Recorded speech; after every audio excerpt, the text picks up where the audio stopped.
real challenge, first of all, was the weather, mild temperatures, a lot of rain, but no snow, no cold temperatures. That makes it difficult to draw in elk into a bait site where either we corral trap them, as we did last year, and some of the elk also were darted with an immobilizing drug and then basically placed in a trailer and brought to the holding facility. So most days we collected 2 or 3 elk.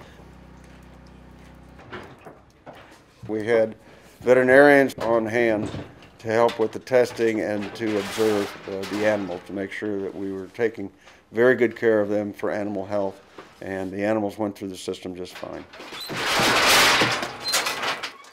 They're actually treated 3 or 4 different times throughout the 3 or 4 months that we're holding them there for both the parasites as well as bacteria and viruses.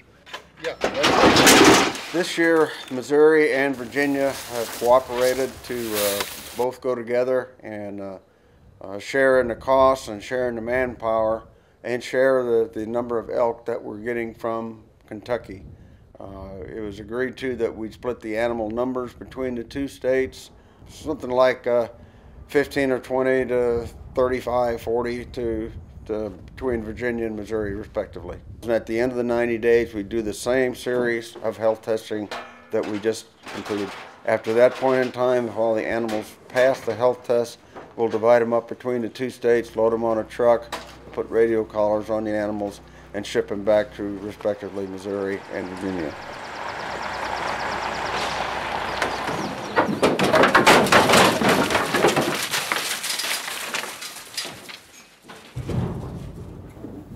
This is the second year project. We brought in 34 elk that were at least 1 year of age, and then we have a newborn calf also. So we have a total of 35 in the holding facility.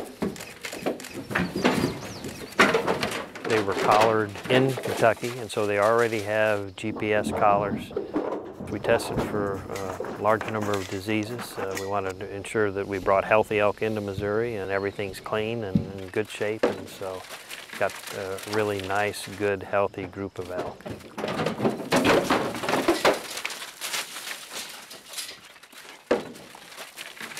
We'll be observing them and making sure they're doing well.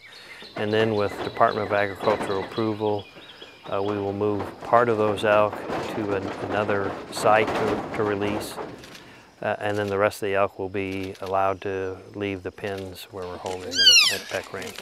The original plan called for 150 elk over about a 3 or 4 year period to be brought to Missouri, and from that core population of elk, then to try to grow a herd of about 400 within the 342 square mile elk restoration zone. So we'll kind of see how things go after this year and the animals get there and what our reproductive rates look like, and then determine a course of action for where we might try to get elk again next year. Really the best time to see the elk and hear the elk is in the fall, especially September and October when they're going through their mating season. The bulls are bugling, they're active, more observable, and it's a nice time to be out down in this part of the country. So it'd be, if a person wants to come to this area and look for elk, I'd say September, October would be best.